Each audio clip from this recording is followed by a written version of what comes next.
ভাবছিলাম পড়াশোনা থেকে ইউটিউব অনেক সহজ, কিন্তু না, ইউটিউবও অনেক কঠিন।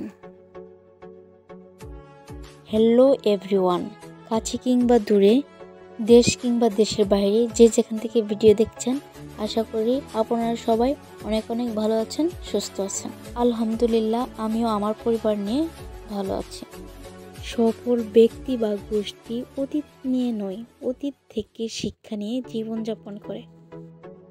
সফল হওয়ার জন্য আর একটি কথা মনে রাখতে হবে, আর তা হলো নিজেকে আত্মবিশ্বাসী করে তোলা। কোনো প্রকার দোটানায় থাকা যাবে না। বলা হয় আত্মবিশ্বাসী হলো সফলতার মূল শর্ত। যাই হোক, ইউটিউবে সার্চ দিয়ে প্রিয় ভাইদের মিষ্টি মিষ্টি কথা শুনে ইউটিউব খুলেছি। তাদের মিষ্টি মিষ্টি কথায় আমি একদম গলে যাই। প্রিয় ভাইদের কথা শুনে আজ ইউটিউবে আসা। ইউটিউব যে এত কঠিন তা আগে জানতাম না। তাদের কথা শুনে মনে হতো পৃথিবীর সবচেয়ে সহজ কাজ হলো ইউটিউবার হওয়া। ইউটিউব হয়তো আমার জন্য না। আসলে কি, আমরা না করতে পারি ভালো করে পড়াশোনা, না করতে পারি ভালো কিছু করতে। আসলে সমস্যা আমাদের। আমরা কিছু করতে পারি না, আমাদের কোনো যোগ্যতা নেই, আমাদের কোনো দক্ষতা নেই। আর কি করার, এসে যখন পড়েছি, চেষ্টা তো একটু করতেই হবে। আর ইউটিউবের ভাইয়াদের দোষ দিয়ে কি হবে, তারা তো ঠিকই বলেছে। দোষ হলো আমাদের কোনো দক্ষতা নেই কোনো যোগ্যতা, এই জন্যই এত সমস্যা। ইউটিউবের ভাইয়াদের মিষ্টি কথায় যখন ইউটিউবে আসি, ইউটিউবে এসে দেখি ইউটিউব অতটা সোজা না, আমার কাছে অনেক কঠিন। এখানে তারাই সফল হতে পারবে যাদের দক্ষতা আছে, যোগ্যতা আছে ধৈর্য আর হলো কঠোর পরিশ্রম। তারাই কিন্তু জীবনে সফল হতে পারবে। আর তবুও বলবো পড়াশোনায় কঠিন। ইউটিউবে হয়তো সব শ্রেণীর মানুষ কাজ করে, কিন্তু পড়াশোনায় সব শ্রেণীর মানুষ কাজ করতে পারে না। পড়াশোনা করার জন্য লাগবে অক্ষর জ্ঞান, লাগবে জ্ঞানের শিক্ষা। আর যাদের দক্ষতা আছে, জ্ঞান আছে, তারাও পড়াশোনাও করতে পারে, তারা ইউটিউবও করতে পারে। সমস্যা শুধু আমাদের মতো মানুষের, না করতে পারি পড়াশোনা, না করতে পারি ভালো কিছু করতে। আর তো ইউটিউব তো দূরের কথা। আর যাই হোক, ইউটিউবে যখন এসে পড়েছি, একটু চেষ্টা করেই না দেখি কি হয়, কতটুকু এগিয়ে যেতে পারি। আর সবারই তো স্বপ্ন থাকে, স্বপ্ন তো সবারই থাকবে। বিশ্বাস করুন নিজের স্বপ্নকে। আপনি স্বপ্ন দেখেন আপনার একটি বাড়ি হবে, একটি গাড়ি হবে, আপনি দেশ বিদেশ ঘুরবেন। যে কোনো কাজই হোক না কেন, সফল হওয়ার জন্য চাই কঠোর পরিশ্রম। এমন স্বপ্ন আপনিও দেখতে পারেন, কিন্তু আপনি যে স্বপ্ন দেখছেন তার জন্য কি যথাযথ পরিশ্রম করছেন? স্বপ্ন দেখে হাত পা গুটিয়ে বসে থাকবেন না।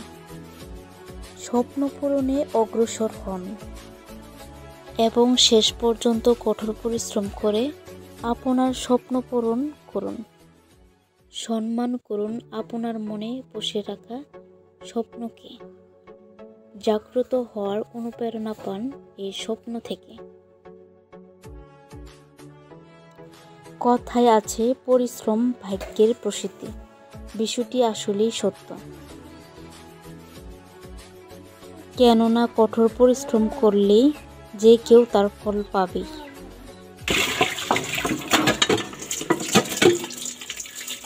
শুধুমাত্র পরিশ্রমই মানুষকে স্বপ্ন পূরণে সাহায্য করে, সফল গন্তব্যে পৌঁছে দেয়।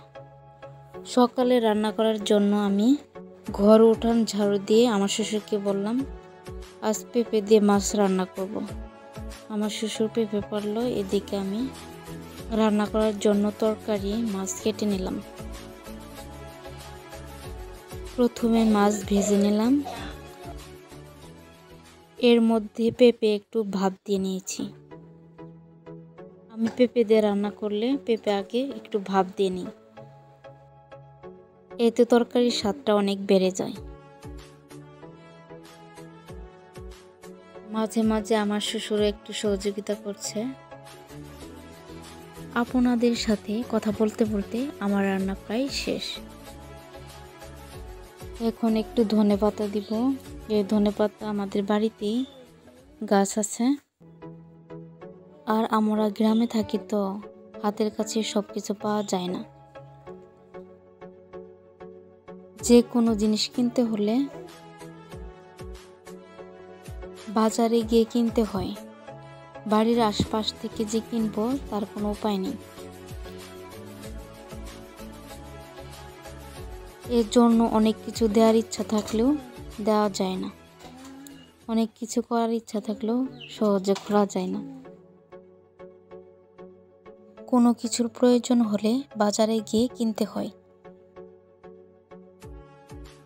জীবনের কোনো এক পর্যায়ে কারো কথা দ্বারা অনুপ্রাণিত হলে মনে হয় আজকে জীবন বদলে দিব, পরের দিনই আগের মতো হয়ে যায় সব। তেমনি ইউটিউবের ভাইয়া আপুদের কথা শুনে আমারও এই অবস্থা হয়েছে। তাদের কথায় অনুপ্রাণিত হয়ে আমার মনে হয়েছে আমি এখনই সফল হব। রক্ত গরম হয়ে দৌড়াতে শুরু করেছিল। যাই হোক, অনেক কথা বললাম।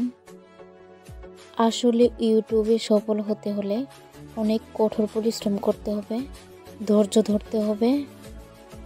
তাই এমন সাময়িক পরিবর্তনের চিন্তা পরিহার করে অবিরাম চেষ্টা চালিয়ে যেতে হবে। তাহলেই না সফলতা একদিন না একদিন হাতের মুঠোয় আসবেই।